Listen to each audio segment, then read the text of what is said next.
இனிய வணக்கங்கள். இந்த தமிழகத்தில் மிகப்பெரிய புரட்சி ஏற்பட்டு மிகப்பெரிய மாற்றம் ஏற்பட்டிருக்கிறது. அதற்காக மிகுந்த ஒரு இளைஞராக மிகுந்த மகிழ்ச்சியை தெரிவித்துக் கொள்கிறேன். மேலும் பார்த்தீங்க அப்படின்னா, அரசியல் நிலவரம் என்பது வேறு, அரசாங்கம் என்பது வேறு. இது வந்து மிகப்பெரிய ஒரு சிக்கலான இது. தமிழ்நாடு வந்து பார்த்தீங்க அப்படின்னா, ஒரு மிகுந்த அனுபவமிக்க தலைவர்களால் கட்டி ஆண்டப்பட்ட நாடு. அந்த அனுபவமிக்க தலைவர்கள் பார்த்தீங்க அப்படின்னா, சமூக நீதி, சமத்துவம், ஜனநாயகம் எல்லாம் வந்து கட்டுப்பாடோடு இருந்தது. மேலும் மாநில உரிமைகளை எந்த நிலையிலும் விட்டுத்தராமல் மிகச்சிறந்த ஆட்சியாக தமிழகத்தினுடைய ஆட்சி இருந்த ஒரே காரணத்தால் இன்னைக்கு இந்தியாவிலே ஒரு நம்பர் 1, 2 அப்படின்ற லெவலில் தமிழகம் இருக்குது. ஏன்னு கேட்டிங்கன்னா, தமிழகத்தோட மற்ற ஸ்டேட்லாம் கம்பேர் பண்ணும்போது ஒரு பீகாரோ, ஒரு உத்தரப்பிரதேசமோ, ஒரு மேற்கு வங்காளமோ பார்க்கும்போது மிகப்பெரிய இதை தமிழகத்தோட 10 வருடம் அவர்களாம் பின் தங்கியுள்ளார்கள். இதெல்லாம் வந்து எதனால் மாற்றம் அப்படின்னு பார்த்தீங்க அப்படின்னா, அறிஞர் அண்ணா ஆரம்பித்து வைத்த தீ இன்று வரை கொழுந்து விட்டு எரிகின்ற ஒரே காரணத்தால் தமிழகம் வந்து எதிலுமே முன்னோடியாக இருக்குது. அனைத்திலுமே தமிழகத்தை இந்தியாவால் ஒரு ஒன்றிணைந்த ஒரு ஒன்றியமாக தான் நம்ம இருக்கிறோம். ஆனாலும் இந்திய அரசாங்கத்தால் தமிழகத்தை என்றைக்குமே வந்து அவங்கள வந்து ஒரு கட்டி போட்டு எந்த ஒரு நடவடிக்கையும் ஏதோ ஒரு வற்புறுத்தி எந்த ஒரு திட்டத்தையும் அவர்களால் கொண்டு வர முடியாது. அதுதான் தமிழகத்தினுடைய முக்கிய பலமே. அப்படி ஆண்ட தமிழகம் இப்போது பார்த்தீங்க அப்படின்னா, சினிமா முகத்தாலும் கவர்ச்சி முகத்தாலும் ஏதோ ஒரு குழந்தைகளை தூண்டிவிட்ட ஒரே காரணத்துக்காக ஒரு கவர்ச்சி முகத்தில் ஒரு நடிகருக்காக வாக்களித்தார்கள். அவர்கள் வாழ்த்துக்கள். அவர்களும் இளைஞர்களுக்கு மிக முக்கியத்துவம் அளித்து இளைஞர்கள் மற்றும் கொஞ்சம் அனுபவம் மிக்கவர்களை சேர்ந்த ஒரு அமைச்சரவை உருவாக்கப்பட்டுள்ளது. அமைச்சரவை உருவாக்குறதுக்கே மிகப்பெரிய முரண்பாடு இருந்தது. முதல்ல வந்து ஒரு 8 முதல் 9 முதலமைச்சர்கள் பொறுப்பேற்றனர். அப்புறம் பார்த்தீங்க அப்படின்னா, அப்புறம் கொஞ்ச நாள் கழிச்சு மொத்தம் கூட்டணி அமைச்சரவையாக இருக்குது. ஐயுஎம்ல ஒரு மந்திரியும் விசிகால ஒரு மந்திரியும் அமைஞ்சு ஒரு நல்ல ஆட்சியை தருவாங்கன்ற ஒரு எதிர்பார்ப்பில் இருக்குது. ஏன்னா இவங்களுக்கு வந்து மெஜாரிட்டி கிடைக்கல. இவர்கள் வந்து பிரச்சாரம் செய்தது என்னன்னு பார்த்தீங்க அப்படின்னா, தமிழகத்தின் எல்லா கட்சிக்கும் நாங்கள் தான் மாற்று, தூய சக்தி அப்படின்னு சொல்லிட்டு, மற்றதெல்லாம் தீய சக்தின்னு சொல்லிட்டு தீய சக்தி கூட்டணியில் இருந்த கட்சியெல்லாம் எடுத்து வந்து இங்கே போட்டுட்டு இவங்க வந்து தூய சக்தியாக தூய ஆட்சியை தருவேன் அப்படின்னு சொல்லிட்டு ஒரு நம்பிக்கையில் மக்கள்கிட்ட பேசிட்டு ஒரு ஆட்சி அதிகாரம் போயிட்டுருக்கு. இன்னைக்கு முதல் 20 நாட்களுக்கு மேலே ஆயிடுச்சு. அனைத்து கட்சிகளும் சொல்கிறது என்ன அப்படின்னு பார்த்தீங்கன்னா, ஒரு 6 மாதம் அவர்களுக்கு டைம் கொடுப்போம். திரு எடப்பாடி பழனிசாமி அவர்களும் மேலும் வந்து பார்த்திங்க அப்படின்னா திரு ஸ்டாலின் அவர்களும் சொல்லிட்டாங்க. 6 மாதம்ன்றது வந்து ஒரு ஹனிமூன் பீரியட் மாதிரி உங்களை வந்து பெரிய பெரிய உங்களுடைய தேர்தல் வாக்குறுதிகளாக விமர்சிக்க மாட்டாங்க. ஆனால் இந்த ஹனிமூன் பீரியடாக இருந்தாலும் அடிப்படை உரிமைகள், அதாவது அடிப்படை கட்டமைப்பையே சீரமைக்கிற மாதிரி நடக்கும்போது எல்லாரும் குரல் கொடுக்க தான் செய்வாங்க. இதுக்கு வந்து எங்களுக்கு கொஞ்சம் டைம் கொடுங்கன்னு யாரும் இதுக்கெல்லாம் கேட்க முடியாது. ஏன்னா எல்லாத்துக்கும் டைம் கேட்கறது கிடையாது. வந்து ஒரு சின்ன நிர்வாகம் கிடையாது, பெரிய நிர்வாகம். தமிழகத்தை கட்டி ஆளுவதற்கு கொஞ்சம் வாய்ப்பு கொடுங்க, கொஞ்சம் டைம் கொடுக்குன்றது வந்து ஏற்றுக்கக்கூடிய முறை. மிகப்பெரிய முரண் அது வந்து பார்த்திங்க அப்படின்னா. இதில் வந்து மின்தடை வந்து மிகப்பெரிய ப்ராப்ளமாக இருக்குது. அந்த மின்தடையை வந்து இன்னும் சரி பண்ணாமல் இருக்கிறாங்க. சட்டம் ஒழுங்கு சீர்கட்டும் அதே நிலைமையில் தான் இருக்குது. மேலும் பார்த்திங்க அப்படின்னா, நேற்று திருவண்ணாமலை மாவட்டத்தில் ஒரு எம்எல்ஏ தான் ஜெயிச்சிருக்கிறாங்க. அந்த எம்எல்ஏ போயிட்டு ஒரு அதிகாரப்பூர்வமாக இயங்குகிற அனுமதியோடு இயங்குகிற ஒரு குவாரிக்கு போயிட்டு அந்த குவாரி ஓனர்கிட்ட போய் சேர்ந்தா கூட பரவாயில்ல, அந்த குவாரியோட ஒரு தொழிலாளர்கிட்ட ஒரு பேப்பர் வச்சுக்கிட்டு ஒரு இளைஞர் தான் சட்டமன்ற உறுப்பினர், அது ஒரு வாழ்த்துக்கள் தான். ஆனாலும் அவர் வந்து ஒரு மிரட்டும் தோணியில் அவர் வந்து மிரட்டுறாரு. அவ்வளோதான், உன்ன மாதிரி எத்தனை பேரை பார்த்துருப்போம், ஒழுங்காக இருந்து அப்படின்னு சொல்லிட்டு மிரட்டுறாரு. அந்த காணொலி சமூக வலைதளங்களிலும் செய்தி சேனல்களிலும் பரவுச்சு. ஒரு இந்திய அரசியலமைப்பு சட்டம் தெரிஞ்ச நான் வந்து சொல்கிறேன், இந்திய அரசியலமைப்பு சட்டத்தில் நீங்கள் வந்து ஒரு மக்களுடைய பிரதிநிதி தான்.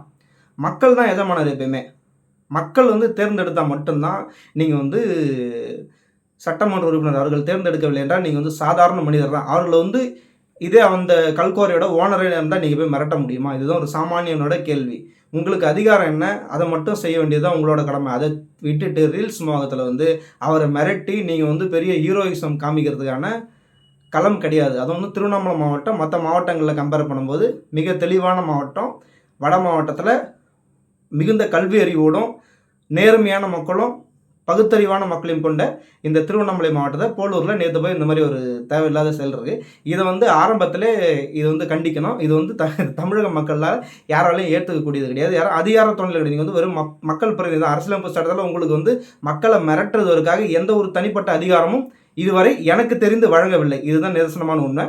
இன்னொன்று பார்த்தீங்க அப்படின்னா, கச்சத்தீவை பற்றி கேட்கும்போது அந்த மீன்வளத்துறை அமைச்சர் கச்சத்தீவு எப்படி இருக்குமா, அப்படி எந்த ஷேப்பில் இருக்கும், என்ன ஊரில் இருக்கும் அப்படின்ற மாதிரிலாம் கேட்குறாரு. கச்சத்தீவு என்பது 50 ஆண்டுகால பிரச்சனை. தயவுசெய்து இந்த பிரஸ்காரங்க அவங்களுக்கு தெரிஞ்ச கேள்வி கேளுங்க. அவர் இன்னும் தெரியலன்னு நினைக்கிறேன். ஏதோ வந்து அவர் ஃப்ரெண்டு சொன்னாருன்னு நின்னார், ஜெயிச்சிட்டாரு, மந்திரியும் கொடுத்துட்டாங்க. அதுக்காக அவர் எப்படி செயல்படுத்தணுன்ட்டு இன்னும் கற்றுக்கல போல. கிளாஸ் போவாங்க, இனிமேல் கற்றுக்குவாங்க. அவர்கிட்ட இன்றைக்கி இன்னொரு கேள்வி கேட்குறாங்க. திருவள்ளுவர் வந்து காவி உடை அணிஞ்சது. அது வந்து தப்பு, அவங்கக்கிட்ட கேட்கக்கூடாது. இன்னொன்று விஷயம் என்னென்னா, திருவள்ளுவர் யார் அப்படின்னு கேட்குற நிலைமையில் தான் அவங்க இருக்கிறாங்க. அவங்களுக்கு திருவள்ளுவர் யாருன்னு தெரியுமான்னு பாருங்கள். அதுக்கப்புறமா திருவள்ளுவருக்கு காவி உடை அணிந்ததை பற்றி நீங்கள் அவர்கிட்ட கேட்கலாம். ஏன்னா அவங்களுக்கு என்ன தெரியுமோ அதை கேட்குறது தான் ப்ரெஸ்ஸோட வேலை. இது வந்து சரி கிடையாது. இன்னொரு ப்ரெஸ் மீட்டில் பார்த்தீங்க அப்படின்னா, திரு கூப்பா கிருஷ்ணன் வந்து ஒரு ப்ரெஸ் மீட்டில் நேற்று சொல்கிறாரு, இந்த உலகத்தில் எங்கள் தலைவரை போல ஒரு தலைவர் யாருமே கிடையாது அப்படின்னு சொல்கிறாருப்பா. இது மாதிரி சொன்ன எத்தனையோ பேர் இன்றைக்கி தடம் தெரியாமல் போயிட்டாங்க. ஸ்டாலினை அவங்களுக்கு ஊதல் கிடையாது. இன்றைக்கி அவரே தோத்துட்டு உட்காந்துருக்கிறாரு. மக்கள் அங்கீகரித்தால் மட்டும்தான் நீங்களாம் வந்து தலைவர்கள். மக்கள் அங்கீகரிக்கலைன்னா தூக்கி தூரம் வீசிட்டு போயினே மக்கள் இன்றைக்குமே ஆட்சி அதிகாரம் என்பது நிலையானது கிடையாது. இன்னொன்று பத்திரிகைக்காரங்கள ஒரு துணை சபாநாயகர் வந்து ஒரு கேள்வி சொல்கிறார், விஜய்னு சொல்லாதீங்க அப்படின்னு சொல்கிறாரு. சார் அது நீங்கள் சொல்லாதீங்க, அவர் பேர் அதானே அப்படின்னு சொல்லிட்டு ஒரு ப்ரெஸ்கார் கேட்குறாரு. மரியாதை என்பது தானாக வர வேண்டும், சொல்லிக் கொடுத்து வருவதில்லை. இதுதான் நிதர்சனமான உண்மை. மேலும் இந்த சிங்கப்பெண் திட்டம் வந்து பார்த்தீங்க அப்படின்னா, புரட்சித் தமிழர் அண்ணன் எடப்பாடியார் காலத்தில் அம்மா பெட்ரோல் என்ற திட்டம் 2019ஆம் ஆண்டு கொண்டு வரப்பட்ட மாபெரும் சரித்திர திட்டம். பெண்கள் மற்றும் குழந்தைகளுக்கின் பாதுகாப்பிற்காக கொண்டு வரப்பட்ட அந்த திட்டம் இவங்க எடுத்துகிட்டு வந்தது போல் ஸ்டாலின் கவர்மெண்ட்டில் பார்த்தீங்க அப்படின்னா பிங்க் பெட்ரோலாக அதை வந்து ஸ்டிக்கர் ஒட்டி அந்த திட்டத்தை கொண்டு வந்தாங்க. இப்போ இந்த புதுசாக வந்த அரசு என்ன பண்ணாங்க அப்படின்னா, அதை சிங்கப்பெண் திட்டம் அப்படின்ற ஒரு புது பெயரில், அதாவது புரட்சித் தமிழர் அண்ணன் எடப்பாடியார் அவர்கள் கொண்டு வந்த திட்டத்தை இது 2வது முறையாக, முதல்ல ஸ்டாலின் ஸ்டிக்கர் ஒட்டினார், அப்புறம் திரு விஜய் அவர்கள் ஸ்டிக்கர் ஒட்டி இந்த திட்டத்தை துவக்கிறதுக்காக நேரு ஸ்டேடியத்தில் நினைக்கிறேன் அங்கே எல்லா ஏற்பாடுகளும் செஞ்சுட்டாங்க. அதுக்கு பல லட்சம் செலவு பண்ணி முன்னேற்பாடுகள் எல்லாத்தையும் நடந்ததுக்கப்புறம் அந்த திட்டம் தள்ளி வைக்கப்பட்டதில்லை. அதாவது பண்ண ஏற்பாடுலாம் வேஸ்ட்டு. சரி ஏதோ முக்கியமான வேலை இருக்கும் முதலமைச்சருக்கு அப்படின்னு நம்ம பார்த்தா, அவருடைய மேனேஜர், அதாவது பர்சனல் மேனேஜர் திரு ஜெகதீஷ் சார் அவர்களுடைய வீடு பால் காய்ச்சல் தான். அடாடா, இதெல்லாம் தமிழக மக்கள் எதிர்பார்த்த மாற்றம். ஒரு தமிழக அரசின் திட்டம் துவங்குவதை தவிர்த்து விட்டு ஒரு தனியார் நிகழ்ச்சிக்கு ஒரு முதலமைச்சர் செல்கிறார் என்றால் இதை விடவா தமிழக மக்களுக்கு ஒரு மாற்றம் ஏற்பட்டுவிடும்? மாற்றம் கேட்டிங்கல்ல, இதுதான் மாற்றம். மாற்றம் ஏற்படுத்துவாங்கன்னவங்களுக்கு ஏமாற்றமே மிஞ்சும். ஏன்னா தமிழக அரசினுடைய திட்டத்தை செயல்படுத்துவதில் தான் முன்னோடியாக இருக்கணும். மேனேஜரெல்லாம் அடுத்த நிலையில் தான்.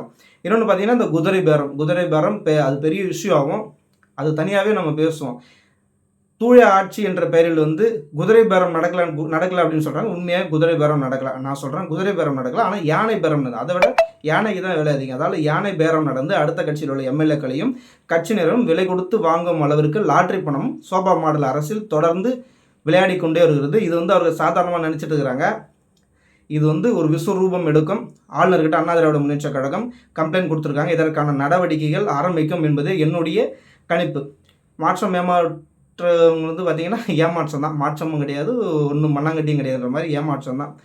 அனுபவமின்மை தான் இதுக்கெல்லாம் காரணம். ஒரு ப்ரெஸ் மீட் அட்டெண்ட் பண்ண தெரியல இவரு பார்த்திங்க அப்படின்னா, கூட்டுறவுத்துறை அமைச்சர் வந்து இது கேள்வி கேட்குறாங்க. அவருக்கு வந்து நான் என்ன கேட்குறேன், உங்கள் துறையில் தான் கேள்வி கேட்குறாங்க. நீங்கள் அமைச்சராக பதவியேற்று 10-15 நாள் ஆகிடுச்சு. உங்கள் துறையில் ஒரு ஆய்வுக்கு வந்ததை உங்கள் துறையில் கேட்குறது தான் நீங்கள் சொல்கிறீங்க. தயவுசெய்து அதெல்லாம் வந்து ப்ரிப்பேர் பண்ணிட்டு வாங்க. மக்கள் உங்களை வந்து நம்பி வாக்களிச்சிருக்கிறாங்க. ஏற்கனவே பொம்மை ஆட்சி இருந்த வெறித்தனத்தில் தான் வந்து உங்களை அப்போ கூட மெஜாரிட்டி எவ்வளோ 108ன்றது ஒரு குறப்பிரசவம் மாதிரி தான், குறை மெஜாரிட்டி தான். அடுத்த கட்சியோடு தான் நீங்கள் ஆட்சி ஆகிறீங்க. ஆனால் நீங்கள் வந்து தனி மெஜாரிட்டியில் வந்தது போல் உங்கள் ஆட்சி அதிகாரமும் திமுக விட அதிகமாக ஒரு படி மேலே சென்று போய் கொண்டிருக்கிறது. தயவுசெய்து இந்த மினிஸ்டருங்க வந்து அவங்களுக்கான அதிகாரம் என்ன, அவங்க அனுபவம் மிக்கவர்களை வைத்து பயிற்சி கொடுத்தால்தான் இது வந்து சரி வரும். இன்னொன்று, தொழில்துறை அமைச்சர் வந்து இன்ஸ்டா ரீல் மூலயமா தொழிற்சாலைகளை வரவேற்கிறாங்க. மிக அருமையான திட்டம். இது வந்து தொழிற்சாலைகளையோ இல்லை தொழிலாளர்களை போயிட்டு நம்ம சந்திச்சாதான் புதிய கம்பெனிகள் வரும். ஏதாவது ஒன்று தமிழகம் தொழில் வளர்ச்சியில் முன்னேற. அதை விட்டு இன்ஸ்டா ரீல் மூலயமா ஒருபோதும் ஆட்சியை வேணால் பிடிக்கலாம், அரசாங்கம் நடக்காது. ரீல்ஸ் மூலயமா ஆட்சியை பிடிச்சிடலாம், ஆனால் அரசாங்கம் ரீல்ஸ் மூலயமா பிடிக்க முடியாது, அரசாங்கத்தை நடத்த முடியாது. இதுதான் நிதர்சனமான உண்மை. டெல்லி போனார். டெல்லி போகும்போது 2 நாள் பிளான் அப்படின்னு சொன்னாங்க. தமிழக அரசின் ஏதோ ஒரு திருவள்ளுவர் சிலை ஏதோ திறக்கிறது அப்படின்னு சொல்லியிருந்தாங்க. இன்னொன்று பார்த்திங்க அப்படின்னா, பிரதமரை வந்து முதல்வர் போயிட்டு சந்திச்சார். அது மொத்தமாக நீடித்தது பார்த்திங்க அப்படின்னா 7 நிமிடம்னு சொன்னாங்க. கடைசியில் பார்த்தா உள்ளே இருந்த டைம் பார்த்திங்க அப்படின்னா வெறும் 1.5 நிமிஷம் தான்.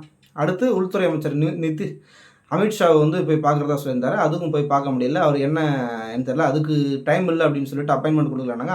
அன்றைய தினமே 4 மாநில முதலமைச்சர்களை வந்து திரு அமித்ஷா அவர்கள் சந்தித்தார். மேலும் வந்து சோனியா காந்தி அவர்களையும் திரு ராகுல் காந்தி அவர்களையும் சந்திப்பதாக ஏற்பாடு சொல்லியிருந்தாங்க. ஆனால் அது வந்து நடக்கலை. என்ன காரணம் அப்படின்னு தெரியல. ஆகவே இந்த டெல்லி பயணம் வந்து பார்த்திங்கன்னா, டெல்லி பயணம் போகிறோம் அப்படின்னு பார்த்தீங்கன்னா, எல்லா முதலமைச்சரும் தமிழ்நாடு அரசு இல்லத்தில் போயிட்டு தங்கிட்டு பேட்டி கொடுப்பாங்க. இதுதான் நிதர்சனம், இதுதான் உண்மை, இதுதான் ரெகுலராக நடக்கிறது. பாரம்பரியமாக புரட்சித் தலைவி அம்மா இருக்கட்டும், கலைஞர் ஆகட்டும், யார் பண்ணாலும் அங்கே வந்து பேட்டி எடப்பாடியார் ஆகட்டும் எல்லாரும் வந்து அங்கே வந்து பேட்டி கொடுப்பாங்க. நம்ம எதுக்காக வந்தோம், என்ன பண்ணோம், நிதி கோரிக்கைலாம் நம்ம கொடுத்துட்டு வந்துடும் அப்படின்னு சொன்னோம். இதுக்கு முன்னாடி முதலமைச்சர்லாம் வந்து பிரதமர்கிட்ட கோரிக்கை ஒன்று அளிக்கும் போது 30-40 கோரிக்கைகளை கொடுப்பாங்க. ஆனால் இவர் கொடுத்த கோரிக்கையே வந்து 40 தான். இன்னொன்று பார்த்தீங்க அப்படின்னா, இவர் கூட எந்த ஒரு ஐஏஎஸ் அதிகாரியும் போல, எந்த ஒரு அமைச்சரும் போல, இவர்களை வர வச்சது எல்லாமே அங்கே இருந்த சில அதிகாரிகள் மட்டும்தான், தமிழ்நாடு அரசின் இல்லத்தில் வந்த. மேலும் பார்த்தீங்க அப்படின்னா, அவர் கூட போனவங்க எல்லாமே அவருடைய மேலாளர், விக்கி வைக்கிறவர், அவங்க ஃப்ரெண்ட்ஸு இதுதான் அப்படி கூட்டின்னு போயிருக்கு. அரசாங்க நீங்கள் வந்து தனிப்பட்ட முறையில் பர்சனலாக நீங்கள் போகிறதுன்றது வேறு, நீங்கள் அரசாங்க செலவில் நீங்கள் போகிறதுன்றது வேறு. அரசாங்க செலவில் எனக்கு தெரிந்து ஒரு ஊடகத்தில் வந்த செய்தியின்படி 50 கோடி செலவு செய்து தனி விமானத்தில் போயிட்டு நீங்கள் சாதித்தது என்னன்னு கேட்டால் ஒன்றுமே கிடையாது. உங்களுக்கு போதிய ஒத்துழைப்பு மேலே இல்லைன்றதான் நிதர்சனமான உண்மை. ஆட்சி அதிகாரத்துக்கு தப்பி வந்துட்டோம். இதை சினிமா மோகத்திலே கொண்டு போக முடியாது. தயவு செஞ்சு ஒரு ப்ரெஸ் மீட் அட்டன் பண்ணி நீங்கள் பேசுங்க, அதுதான் உண்மை நல்லா வரும். இது வந்து ஸ்கிரிப்டட் கிடையாது, ஸ்கிரிப்டை வச்சு நம்ம பேசுறதுங்களாம். தயவு செஞ்சு ஒரு ப்ரெஸ் மீட்டை கொடுங்க. இந்த ஆட்சியின் பல்வேறு அவலங்கள் திராவிட முன்னேற்ற கழகத்தின் தொடர்ச்சியாக தொடர்ந்து நடந்து கொண்டே வருகின்றது. மேலும் அடுத்த கட்சியிலிருந்து ஆள் சேர்க்கும் வேலையிலும் அவங்களாம் வேடந்தாங்கல் பறவைகள், அவர்களை இந்த கட்சியில் சேர்க்கறதுக்காக இந்த தாவேகா முழு முயற்சியோடு ஈடுபட்டு வருகிறது. இது தமிழகத்துக்கு நல்லது கிடையாது. உங்களை நம்பி பல்வேறு இளைஞர்கள் வாக்களித்துள்ளார்கள். இளைஞர்கள் தான், அவர்களுக்கு வாய்ப்பு வரும் அப்படின்ற ஒரே நம்பிக்கையில் தான் கொடுக்குறாங்க. இன்றைக்கி திமுக, அதிமுகலேருந்து, பிஜேபியிலேருந்து எல்லாம் வரவங்களாம் நீங்கள் சேர்த்துக்கின்னு இருந்தீங்கன்னா இது என்ன மாதிரி ஆகும்னா, திராவிட முன்னேற்ற கழகம், அண்ணா திராவிட முன்னேற்ற கழகம் போல தான் இதுவும் ஒரு கழகம் ஆகிட்டு நிற்கும். இளைஞர்களுக்கு வாய்ப்பு கிடைக்காது. ஆனால் இந்த 2 கட்சியும் அடுத்த நிலைமைக்கு போயிட்டாங்க. இளைஞர்களுக்கு முக்கியத்துவம் அளிக்கும் நிலையில் பல்வேறு திட்டங்களை கொண்டு வர போகிறாங்க. இங்கே இருந்து கழிவுகள் எல்லாம் இன்னைக்கு போயிட்டு 2 கட்சியில் இந்த கழிவுகள்லாம் போயிட்டு எங்கே போய் சேர்ந்துச்சுன்னு பார்த்தீங்கன்னா, புதிய அரசில் தாவேக்கான்ற அரசில் போயிட்டு சேர்ந்தது. அவர்கள்லாம் யாருன்னு பார்த்தீங்கன்னா, அந்தந்த கட்சியில் வேலை செய்யாமல் எந்த கட்சிக்கும் விசுவாசமாக இல்லாதவங்க தான் இன்றைக்கி உங்கள் கட்சியில் வந்து இருக்கிறாங்க. அவங்க ஆட்சி அதிகாரம் திராவிட முன்னேற்ற கழகத்திலும் அண்ணா திராவிட முன்னேற்ற கழகத்திலும் அனுபவித்தவர்கள். மேலும் உங்களுக்காக உழைத்த இளைஞர்களுக்கு வாய்ப்பு வழங்குங்கள், புதிதாக வந்தவர்களுக்கு வாய்ப்பு வழங்க வேண்டாம் என்பதே ஒவ்வொரு தமிழக மக்களின் கோரிக்கையும். அதுபோல் 50 ஆண்டு காலத்திற்கு நீங்கள் தான் என்பது கிடையாது. இன்னொன்று, சுகாதாரத்துறை அமைச்சர் திரு அருண்ராஜ் ஒன்று சொல்லியிருந்தார். அரசு மருத்துவமனையில் சட்டமன்ற உறுப்பினர்களும் நிர்வாகிகளும் மேலும் அமைச்சர்களும் சிகிச்சை எடுத்துக்குவாங்க அப்படின்னு சொன்னால், அவர் சொல்லி 2வது நாளில் 8000 தனியார் மருத்துவமனைகளுக்கு தற்காலிக அனுமதி வழங்க சொல்லி ஒரு அனுமதி இவர் தான் கொடுத்துருக்காரு. இது மிகப்பெரிய முரண்பாடு. சொல்லி 2 நாளில் மாற்றுறது யாரை குளிர்விக்கிறதுக்காகவும், யாருக்காக இந்த அரசாங்கம், தனியாருக்காக அரசாங்கமா இல்லை அரசு மருத்துவமனைகளை தரம் உயர்த்துவதுதானே இவர்களுடைய வேலை? அதை விட்டு தேவையில்லாத வேலை செய்கிறாங்க. இன்னொன்று பார்த்தீங்கன்னா, அன்னைக்கு அடுத்த நாளே பார்த்தீங்கன்னா திரு செங்கோட்டையன் அவர்கள் தனியார் மருத்துவமனையில் வந்து அனுமதி பெற்று சிகிச்சை பெற்றார். இதுதான் நிலவரம். ரியாலிட்டின்றது வேறு, ரீல்ஸுன்றது வேறு, ரியாலிட்டின்றது வேறு. இதுதான் இந்த அரசின் அலங்கோலங்கள் தினந்தோறும் நடந்து வருகின்றன. ஹனிமூன் பீரியட் அப்படின்னு சொல்லிட்டு சொன்னாலும் அடிப்படை பிரச்சனைகளில் பிரச்சனை வரும்போது எல்லாரும் எதிர்த்து கேள்வி தான் கேட்பாங்க. இது வந்து 50 வருட காலம் நீங்கள் தொடர்ந்து ஆட்சியில் இருக்க போவதில்லை, 5 வருடமோ 10 வருடமோ. அதற்கான பிறகு மக்கள் மாற்றத்தை 5 வருடத்துக்கு ஒரு முறை எதிர்பார்க்கின்றனர். ஆகவே ஆக்கப்பூர்வமான செயல்களில் ஈடுபட்டு தமிழகத்தை வளர்ச்சி, இந்த திராவிட இயக்கங்கள் கட்டி காத்த இந்த தமிழகத்தை ஆக்கப்பூர்வமான செயல்களில் தமிழகத்தை வளர்ச்சி பாதையில் கொண்டு செல்லும் நடவடிக்கைகளில் ஈடுபடும் என்பதில் தமிழக மக்கள் விரும்பி வாக்களித்துள்ளார்கள். தமிழக மக்களின் நம்பிக்கையை கெடுத்து விடாதீர்கள். மாற்றம் நினைத்து வாக்களித்த மக்களுக்கு ஏமாற்றத்தை உருவாக்கி விடாதீர்கள். இது போன்ற பல்வேறு அரசின் அவலங்களும் பரிதாபங்களும் தொடர்ந்து வந்து கொண்டே இருக்கும். மேலும் மற்றொரு காணொளியில் பல்வேறு அவலங்களை தமிழக மக்களுக்கு எடுத்து சொல்வது ஒரு ஜனநாயக ரீதியாக ஒரு குடிமகனுக்கு உள்ள பேச்சுரிமையின்படி நான் உங்களிடம் மீண்டும் சந்திப்பேன். நன்றி.